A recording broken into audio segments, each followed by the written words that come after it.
German prosecutors say that Ukrainian authorities ordered the attack that severely damaged the Nord Stream 2 gas pipeline in 2022. The Ukrainian government has always denied directing the sabotage.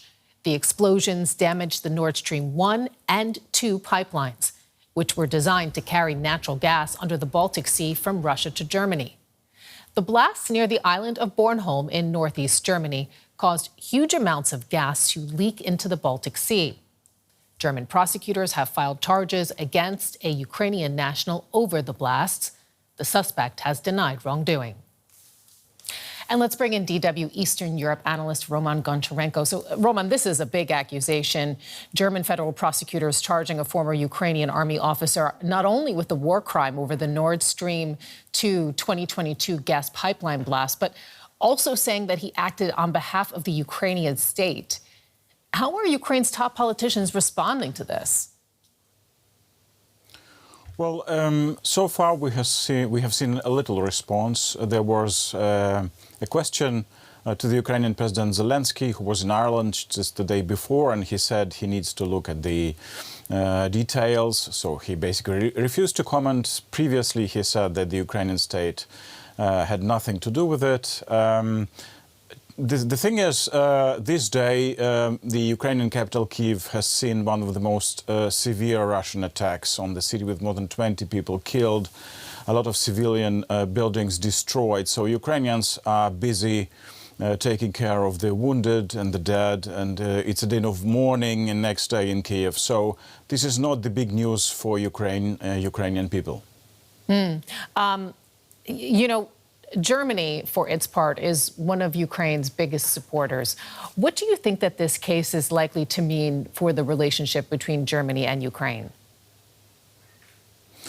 Well, so far we have seen a very, I would say, reserved reaction from the German government, from the Conservatives and the Social Democratic Party, basically saying we will have to wait for the court to decide and then we will talk about it.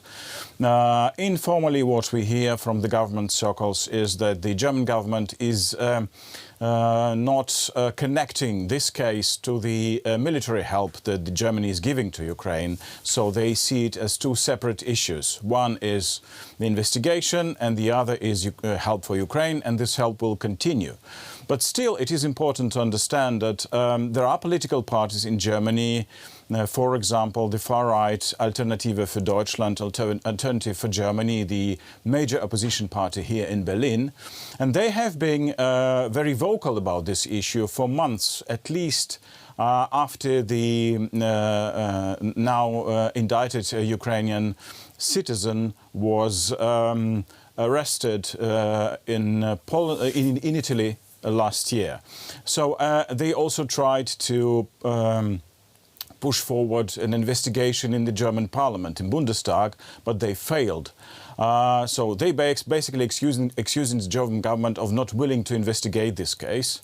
And they will definitely try to use this issue, the new development in the election campaign, which is due in September in Germany. There are important elections in eastern Germany. One of the states is Mecklenburg-Vorpommern, which is at the Baltic Sea. And this is exactly the spot where the Nord Stream pipelines go on land.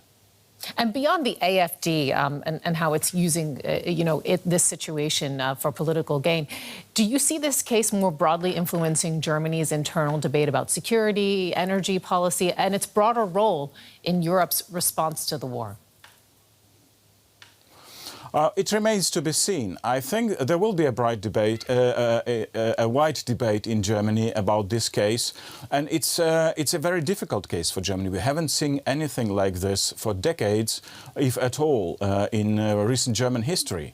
So it's a new development, and it is a very sensitive political issue also for Germany, because the Nord Stream pipelines 1 and 2 are widely seen now as a political mistake on the part of the German government, the previous governments. And there is still work to do on that. There is still a discussion who is to blame that Germany has built those pipelines, both pipelines, but especially Nord Stream 2, which was never in operation because the German government didn't give it a license, or the government structures, the German state structures. So it is a very sensitive issue. Russia used the first pipeline to make Germany very dependable on Russian gas. More than 50% of German gas was imported from Russia. And that's why I think it will be not just a simple issue. It will be very complex and with a lot of political background still to be discussed. DW Eastern Europe analyst Roman Goncharenko. Thank you, Roman. Well, James Reed's a freelance journalist who conducted extensive investigations into the Nord Stream pipeline sabotage. Welcome to DW, James. So that's the big question everyone wants to know. Was Ukraine behind the attack? What does your research tell you? That is indeed the big question everyone has. Thank you for having me. I would say there's two schools of thought at the moment. One asserts that Zelenskyy himself knew about the plans for the attack, for the sabotage that happened in September 2022 on these underwater gas pipelines. And the other school of thought, which our research supports more, is that Zelenskyy did not know about the attack leading up to September 2022. At least he didn't know about it during the planning phase. So I think the prosecutors, as you mentioned, the German prosecutors and the German federal court today and yesterday, as they have mentioned, some Ukrainian organization was connected to the attacks, but whether President Zelenskyy is meant under the term Ukrainian organization or Ukrainian state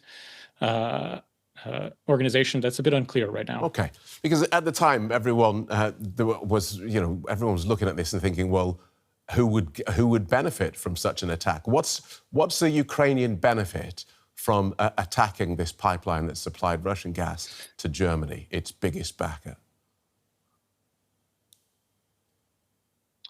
Right. Well, actually, that is stated in the official press release from the German federal court and the German federal prosecutor today, that it was to prevent Russia from earning money using these gas pipelines, which it then used directly to fund its war effort in Ukraine. The company behind these pipelines, Gazprom, had its own division of soldiers, actually, that they've been fighting Ukraine as well, along other Russian soldiers. So a lot of people don't really understand the way Putin and the Russian government has used gas exports to Germany to fund its war machine. That's something that Ukraine has always asserted as far back as 2014, and why they were so upset about Nord Stream 2 going into its construction phase after the annexation of Crimea and other acts of war by Russia against Ukraine post 2014. So when you're talking about motive, it's really to strike Russia at a critical point in which it can influence the amount of money Russia has to bomb civilian housing and infrastructure inside Ukraine. So if it comes out, if the court rules that Ukraine, because at the moment this is a prosecution assertion, if the case ends up and the court ends up ruling that Ukraine was behind this attack on a pipeline that supplied Germany, Ukraine's biggest European backer, with Russian gas, how would that affect the relationship between Ukraine and Germany? Well, we'll find out. I think in terms of the relationship between Germany and Ukraine, officials at the top level in Germany have known that likely individuals in Ukraine were behind the sabotage. They've known this information since 2022, 2023, and it hasn't changed German policy. So I don't expect that it will change the relationship very much. We will, however, I'm sure, see certain political parties in Germany trying to use this information to bolster their belief that we should or that Germany should reinstate its relations with Russia and start importing Russian gas again. But for me personally, I don't see that it will have a big policy effect on the way Germany views Ukraine.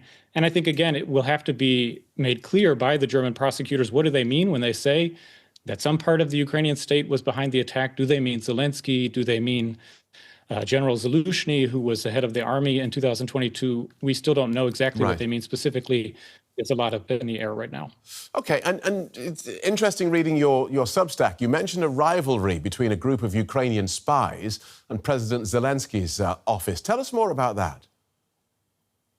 That's right. I think a lot of people have a hard time understanding the political situation in Ukraine. You can sort of imagine it like in most countries in the West, we have comedians.